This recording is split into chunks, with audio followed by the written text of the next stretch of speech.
Mamma mia ragazzi, cosa ha combinato Carlsen? Cosa ha combinato Carlsen? Mamma mia, quest'uomo è un fenomeno e ogni partita che fa lo riconferma sempre di più. Benvenuti in questo nuovo video, amici di Matto Scacco. Oggi ci vediamo questa partita terminata da poco tra Anand col bianco e Carlsen con il nero, che stanno giocando questo importantissimo torneo Tech Global Chess. I giocatori giocano a un tempo relativamente veloce, non velocissimo, quindi magari la precisione delle mosse non è la migliore, anche se Carlsen ha fatto un 92.5 di precisione contro l'ex campione del mondo Anand. Andiamo a vedere com'è andata la partita. Carlsen gioca una difesa francese, stupendoci. Qui siamo in piena teoria, non andrò a commentare e dire granché, perché le grandi e vere sorprese ce le abbiamo alla fine. Attacco sul pedone, G6, H4, H6 e ora quando un giocatore ha sia il pedone G e H dell'arrocco mossi, un buon modo per indebolire questa difesa è quello di spingere il pedone H per costringere così poi ad avanzare, e così si vengono a creare delle debolezze, come per esempio questa bellissima diagonale bianca. F4 cercando subito di rompere, Donna 5 creando controgioco. Ora questa cattura sarebbe devastante se il bianco non prende provvedimenti. Alfiere di 2, F5, qui l'avanzata così dei pedoni dell'arrocco, solo Carlsen può permettersi queste robe qui. G4, e ora possiamo dire che l'iniziativa del bianco è conclusa. O il bianco si mette a fare qualche sacrificio qui sopra, o è chiusa, poiché la donna, anche se riesce ad andare in H4, in realtà non ha punti di ingresso sulle case scure. D per C5, cavallo in E7, alfiere di 3. D per C5, cavallo E2, il bianco cerca di completare lo sviluppo. Donna F2 e arriva il cambio delle donne. Cambio delle donne generalmente appiattisce il gioco e andiamo a vedere come va. D7, vado avanti veloce perché sono 70 mosse ragazzi. Re in F7, torre che crea pressione, alfiere C1, cavallo in E6, alfiere in A3, e qui sono tutte piccole manovre e sottigliezze per cercare di andare in un finale migliore. Vado un pochettino avanti dopo le varie semplificazioni e arriviamo in questo finale. Adesso ci arriviamo subito. Vado e vado. Ok, siamo arrivati in un finale di alfiere cavallo contro alfiere cavallo.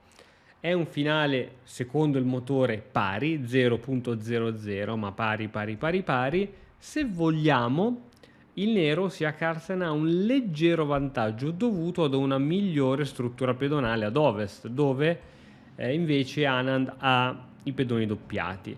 C'è da dire che però gli alfieri che rimangono sulla scacchiera sono alfieri di colore contrario, ossia uno camposcuro che si muove solo sulle caselle scure e uno che si muove solo su case chiare, e questo aumenta di gran lunga e sensibilmente le possibilità di patta.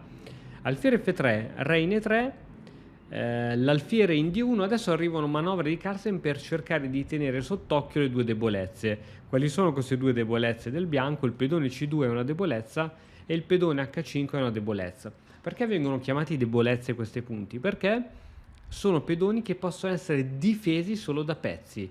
Non c'è un altro pedone che può difendere C2, così come non c'è un altro pedone che può difendere H5. Quindi ciò significa che grazie a questo alfiere fastidiosissimo il bianco dovrà rimanere a guardia di questo pedone, probabilmente col re, e a guardia di questo pedone, probabilmente col cavallo.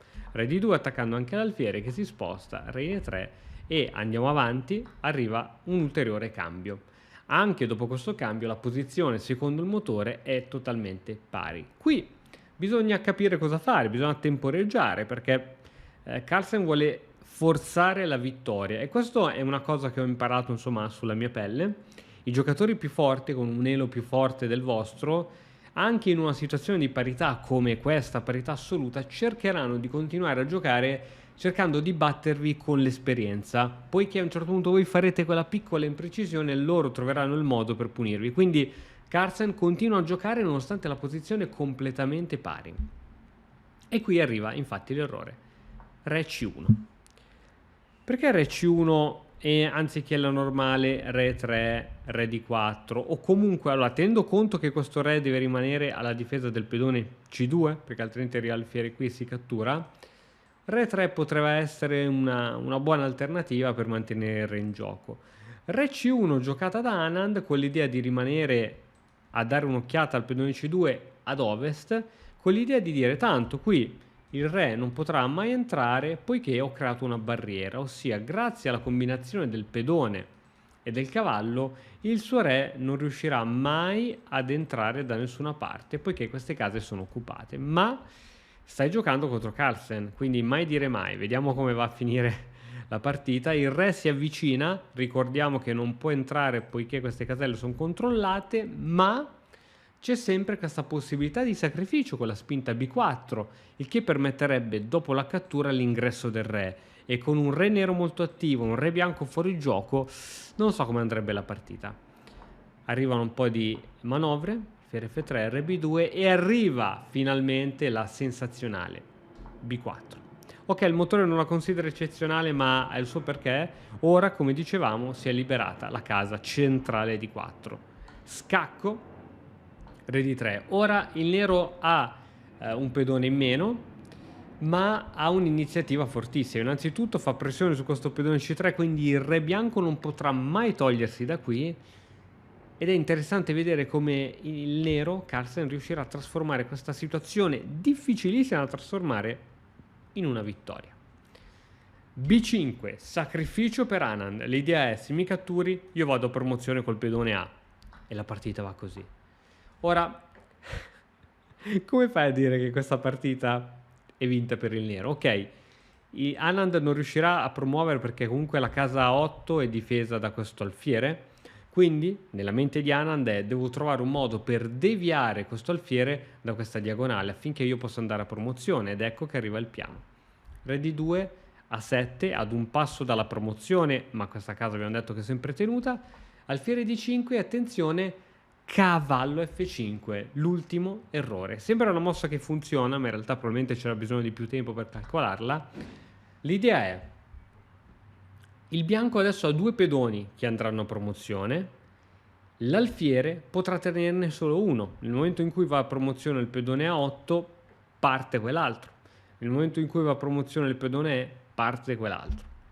Ma Carlsen riesce a trovare sempre la soluzione giusta. Pedone 6, attenzione, attenzione, una regina Anand se la farà sicuramente. B4, punto esclamativo. E adesso anche Carlsen vuole andare a promozione. Scusate, spinta in E7, B per C3 scacco, reina 2, mossa al nero, C2, e attenzione che manca un tempo per promuovere e manca un tempo per promuovere al bianco. Promuoverà prima il bianco, regina 8, e qui diciamo che è abbastanza obbligata a questa cattura, e come dicevamo l'alfiere non riesce a tenere entrambe le promozioni. Adesso Anand è andato a promozione e presto andrà a promozione anche Carlsen, che prima di giocare questa mossa vuole mettere il proprio re al sicuro. L'idea è quello di creare un piccolo scudo al proprio re e poi portare a promozione il pedone. Deve essere un folle a pensare a una roba di questo tipo.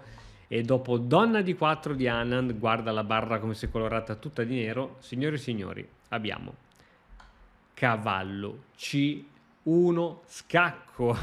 Carlsen non promuove a donna, decide di promuovere a cavallo. Perché non promuove a donna? Perché sulla promozione a donna Anand aveva la possibilità di una patta forzata. Donna e 3 scacco, per esempio, re di 1 e attenzione, donna di 2.